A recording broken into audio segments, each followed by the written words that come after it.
People wear masks every day. They smile, they laugh, they pretend everything is fine when underneath they're screaming. I was one of those people for so long. I played my part in the grand charade, went to work, paid my bills, acted like a good little cog in the machine. But inside, I was dying, suffocating under the weight of a society that didn't care. It was during one of those endless, monotonous days that I stumbled across him. A video clip, a few seconds of chaos captured on a phone. And there he was, the Joker. He didn't hide who he was, didn't wear a mask to fit in. He was chaos personified, a walking, laughing inferno burning down the world's illusions. He became my muse, my mentor. I absorbed every piece of footage I could find, read every article, every theory. I didn't want to just be inspired by him. I wanted to become him. And to do that, I needed to remove my mask, to show the world the real me. It started with a smile. I practiced in front of the mirror for hours, pulling my lips back, stretching them wide until they hurt. But it wasn't enough. I needed more. I needed to feel it, the same pain, the same joy. So one night I took a blade to my face and carved the smile I had practiced for so long. The pain was excruciating, but it was worth it. As the blood poured down my face, I felt free for the first time in my life. The mask was gone, and the real me was staring back from the mirror, grinning with unrestrained madness. But a smile wasn't enough. I needed to show the world, to spread the message. I found my first target the next day, a co-worker, someone who always looked down on me, who thought they were better because they could keep up the charade. They never saw it coming. I followed them home, waited until they were alone. When they turned the key in their door, I was there, waiting in the shadows. The look on their face when they saw my new smile was priceless. First confusion, then horror. I let them get inside before I pounced, slamming the door shut behind me. The screams were muffled by the thick walls, but that didn't matter. I wasn't doing this for attention. I was doing it for me, for him. I wanted to feel the thrill, the rush of life as I snuffed it out. The knife in my hand was an extension of my will, slicing through flesh like butter. I didn't just kill them, I made art. I painted the walls with their blood, crafting a mural that would make even the Joker proud. When I was done, I left their body on display, the smile I had carved into my own face now etched into theirs. I wanted the world to see, to understand that the masks were off. There was no more pretending, no more hiding who we really are. We are all monsters, and it's time we embraced it. I moved on to the next, and the next, each time refining my technique, finding new ways to express myself. The city was in a frenzy, the media in a panic, but they still didn't get it. They still thought it was about the killings, the blood. But it was so much more than that. It was about freedom, about embracing the chaos that lives inside all of us. They'll never understand, and that's okay. Not everyone is meant to see the world for what it truly is. A joke, a twisted, cruel joke. But I see it, and I'm laughing. And as long as I'm laughing, I'll keep spreading the message, one smile at a time.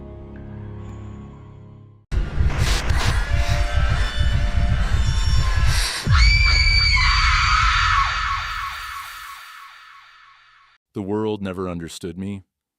I was always the outsider, the one who couldn't quite fit in no matter how hard I tried. The rejection started young, and the seed of hate was planted deep within my soul. I tried to be like them, to smile through the pain, to pretend I belonged. But the more I tried, the more the cracks in my mask began to show. It wasn't until I met him, the man with the eternal smile, that I found my true self. The Joker, he called himself. He was a figure of chaos, a force of nature that couldn't be contained by the society that rejected me. In him, I saw freedom. In his madness, I found clarity. He didn't care about the rules, the norms, the suffocating expectations of the world. He was above all that, and so could I be. I became obsessed. I studied him, every word, every gesture. I watched his laughter echo in the darkness, and I felt my soul resonate with it. His philosophy was simple: the world is a cruel joke, and the punchline is always the same: pain. But it didn't have to be mine. I could turn the tables, make them the punchline, and laugh in the face of their despair. It started small, as all great things do. A stray cat here, a broken toy there. I practiced, refined my craft. The first human came naturally. A drifter, no one would miss him. He was sitting in the alley, drinking himself into oblivion, when I approached him with a smile, as wide as my face could stretch. He didn't even have time to react before the knife was in my hand. There's something poetic about the way a blade glides through flesh. It's not like in the movies, where it's all quick and clean. No, it's slow, deliberate. You have to feel the resistance, the struggle of life, trying to cling on. His eyes went wide, fear overtaking the alcohol-induced haze as he realized what was happening. But I didn't stop. I couldn't stop. The first cut was deep, right across his belly. The warmth of his blood splattered against my face, and I smiled wider, mimicking the Joker's manic grin. I made sure he could see me, see the joy in my eyes as I worked. I wanted him to know that he was just the beginning, that his pain was the first note in a symphony of chaos. I carved a smile into his face, just like the Joker's, a permanent reminder that he was part of something greater.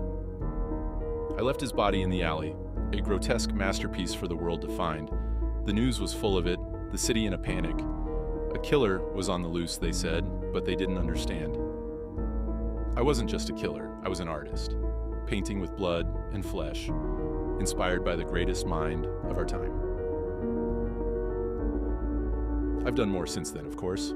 I've refined my technique, learned to savor the fear in their eyes, the way their breath quickens when they realize they're at the end of their rope. I've become a master of my craft, a maestro of misery. They'll never catch me because they don't understand. They still think I'm just another criminal, another psychopath. But I'm so much more. I'm an idea, a force that can't be contained. The world will know my name soon enough, just like they know his.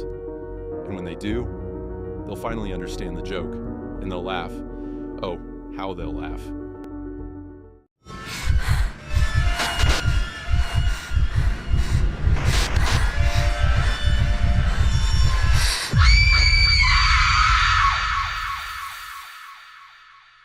I've always loved the sound of laughter, but my laughter, it's hollow, echoing in the dark corners of my mind, reminding me of the abyss I'm teetering on. I used to be normal, or at least I think I was. It's hard to separate the man I was from the man I've become, but I remember the day it all changed, the day I found him, the Joker. He wasn't just a man, he was an idea, a philosophy wrapped in madness. He didn't just laugh at the world, he made the world laugh with him, whether it wanted to or not. I wanted that power, that control to make the world laugh at my jokes, my pain. So I started small with little pranks, harmless fun, or so I told myself. But the laughter wasn't enough. It didn't fill the void inside me. I needed more.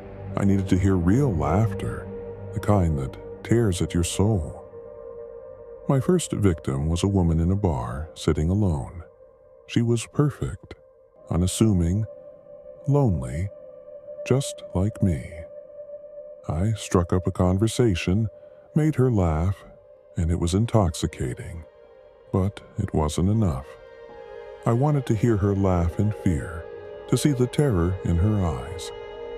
I invited her back to my place, and she came willingly, never suspecting a thing. Once inside, I locked the door and the game began. I showed her my tools, the knives, the ropes, the masks. Her laughter turned to nervous giggles, then to silence as the realization set in. The fear in her eyes was beautiful. I took my time, savoring every moment, every scream, every plea for mercy. This was more than just a random act of violence. This was my art, my way of expressing the chaos inside me. I made her laugh, forced it out of her as the blade danced across her skin, carving my madness into her flesh.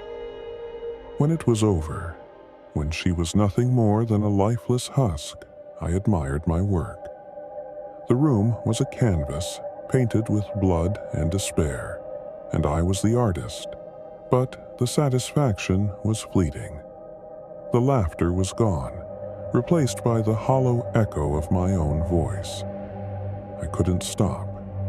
The laughter was like a drug, and I was addicted. I've taken more since then, each one more elaborate, more grotesque than the last. The police are baffled. The city is in a state of panic, but they'll never catch me. They don't understand that I am the laughing man, a phantom that exists in the shadows, wearing the face of every smiling stranger they pass by. Each new victim is a new joke, a new punchline that only I understand. The thrill never dulls, the rush never fades. I've learned to play with them, to draw out the fear, to make their last moments a symphony of terror. Their screams are the notes, their pleas the melody, and my laughter is the crescendo that ties it all together. I've become an expert in my craft, a maestro of murder. The way their eyes widen in realization, the way their breath quickens as they try to make sense of the madness. It's a dance, and I lead with a steady hand. They don't see the knife until it's too late, don't understand the joke until they're part of it. I leave my mark on each one, a signature smile carved into their faces, just like he would. It's my tribute to him, to the man who showed me the way, who taught me that the world is just one big joke waiting to be told. And I'm the one who's going to tell it. But as the bodies pile up, I feel something changing inside me. The laughter that once filled me with joy now feels hollow. The thrill of the kill less satisfying. I've pushed the boundaries of my art, taken it to new heights, but now I wonder, what's left? Where do I go from here? The city is on edge. The police are desperate. But none of it matters. They're just part of the game. Just another piece of the puzzle. I've become a legend. A ghost story whispered in dark alleys. A nightmare that haunts their dreams. But even legends need an ending. A final act that will leave them all gasping for breath. I've been planning it for weeks now. The grand finale. The final punchline that will bring the house down. It's going to be my masterpiece. The culmination of everything I've learned. Everything I've become. The city will remember me, not as the monster they fear, but as the artist who made them laugh in the face of death. I've chosen the location, the targets, everything down to the last detail. It's going to be spectacular, a show they'll talk about for years to come. And when it's over, when the dust has settled and the bodies are counted, they'll finally see the joke for what it is. They'll understand that the world is just a stage, and we're all playing our parts. And when they finally get the punchline, when they finally realize what I've been doing all this time, they'll laugh. Oh, how they'll laugh. But by then, I'll be gone. A ghost fading into the night, leaving behind nothing but a trail of blood and a city full of broken people trying to piece together the madness. And I'll be laughing too, because I'll know the truth, that the joke was never on them. It was on me. All along, it was on me. And that's the funniest joke of all. Laughter is contagious, they say. It spreads, infects those around you, brings them into your world of mirth.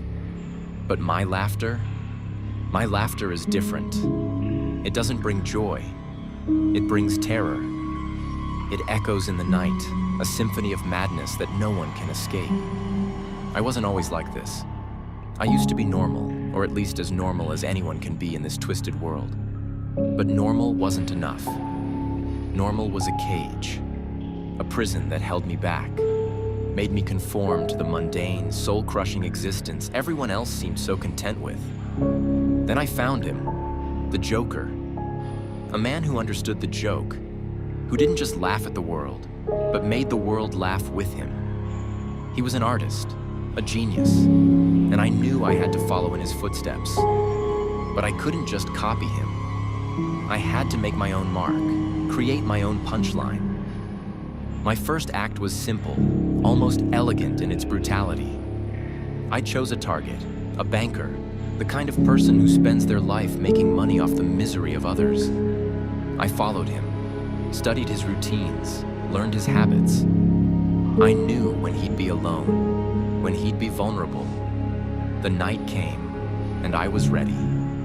I waited in the shadows, my heart pounding with anticipation, the cold steel of the gun in my hand comforting. When he finally appeared, I stepped out, a wide grin plastered across my face. He didn't even have time to react. The first shot was to the knee, dropping him to the ground like a sack of potatoes. The scream that followed was music to my ears. I stood over him, watching as the fear spread across his face as he realized there was no escape. I made sure he understood what was happening, that this wasn't just a random act of violence. I was delivering a message, a final punchline to the cruel joke that was his life. I told him about the money, about the lives he'd ruined, and how it all led to this moment. He tried to plead, to bargain with me, but his words were just noise, meaningless drivel in the face of the inevitable. I didn't need his money, his possessions, or his life. What I wanted was his fear, his understanding that in this moment, he was nothing more than the punchline of a joke he never saw coming. I shot him again, this time in the shoulder, just to hear him scream a little longer. His cries echoed through the empty street, and I couldn't help but laugh. It was a deep, guttural sound, born from the realization that I was in complete control, that I held the power of life and death in my hands. I could have ended it then, with a quick bullet to the head, but where would be the fun in that? No, I wanted him to suffer, to feel every second of the life draining from his body. I crouched beside him, looking into his eyes as the blood pooled around us, and told him the joke. The same joke the Joker told in that old comic, the one about the two men escaping from the asylum. By the time I got to the punchline, his eyes were glazing over, his life slipping away. But I finished it anyway, because that's what you do with a joke. You finish it. And then I walked away, leaving him to die with that final punchline ringing in his ears. I've done more since then, of course. Each time the thrill is the same, the laughter just as sweet. The city is gripped with fear. The police are on high alert, but they'll never catch me. They don't understand that this isn't just random violence, that there's an art to it, a method to the madness. I leave clues, little breadcrumbs for them to follow, but they're too blind, too focused on the wrong things to see the bigger picture. They don't see the beauty in the chaos, the poetry in the blood. But that's okay. Not everyone is meant to understand the joke. I'm planning something big now, something that will make the whole city laugh. It's going to be my masterpiece, my magnum opus. I've already chosen my targets, already planned the details down to the last second. When it's over, they'll finally see. They'll understand that this world is just a stage, and we're all playing our parts in the grand comedy of life. And when the curtain falls, when the final punchline is delivered, they won't know whether to scream or laugh. But laugh they will, because in that twisted moment, they'll realize the joke has always been on them. It's funny how people think they can read you, how they think they know who you are based on the mask you wear. I've always been good at wearing masks, at hiding my true self behind a facade of normalcy. They never suspected a thing. Not my colleagues, not my friends, not even my own family. But the mask was suffocating. It kept me trapped in a life that wasn't mine, forced me to play a role I didn't want. Every day was a struggle to keep it in place, to keep the real me from slipping out. And then I found him, the man who wore no mask, who embraced the chaos within and let it consume him. The Joker. He was everything I wanted to be, everything I knew I could be if I just let go. He didn't hide behind a mask of sanity. He tore it off and showed the world his true face. And the world trembled in fear. I started small, testing the waters. A little chaos here, a little anarchy there. It was exhilarating, like a breath of fresh air after being trapped in a stuffy room for years. But it wasn't enough. I wanted more. I wanted to feel the rush of life and death, to hold someone's fate in my hands and decide which way the scales would tip. I chose my first target carefully. She was a friend, someone who had known me for years, who trusted me. It was perfect. I invited her over for dinner, just like old times, and she came without a second thought. We laughed, we talked, and all the while, the knife was hidden under the table, waiting for the right moment. That moment came when she least expected it. 1 second we were laughing, the next I had the knife in my hand, its cold blade pressed against her throat. The look of shock on her face was priceless, like she couldn't believe what was happening. But I made sure she understood, made sure she knew that the mask was off, that the person she thought she knew was gone. The first cut was deep, a clean slice across her throat. The blood sprayed across the table, across my face, and I felt alive, truly alive, for the first time in years. Her eyes were wide with fear, with betrayal, as she clutched at her neck, trying to stem the flow, but it was futile. I watched as the life drained out of her, as her body slumped forward, her head hitting the table with a dull thud. I didn't stop there. I couldn't. I needed to see more, to feel more. I spent hours with her body, exploring the limits of pain and death, pushing myself to new heights of depravity. By the time I was done, there was nothing left of her but a bloody mess, a testament to my newfound freedom. I cleaned up, disposed of the body, and put the mask back on. No one suspected a thing. They asked about her, of course, but I played the concerned friend, the one who was just as worried as everyone else. The mask held, and I went back to my life, but it wasn't the same. I knew what I was capable of now, knew that the mask was just that, a mask. The real me was underneath, waiting for the next opportunity to come out and play. And play I did. I've left a trail of bodies in my wake, each one more elaborate, more twisted than the last. The police are baffled. The city is in a panic, but they'll never find me. They're looking for a monster, a madman. They don't realize that I'm hiding in plain sight, wearing the same mask of sanity they all wear. But the mask is slipping, and I don't care. I'm done pretending, done hiding who I really am. The world will see the real me soon enough, and when they do, they'll be terrified. And I'll be laughing, just like he would.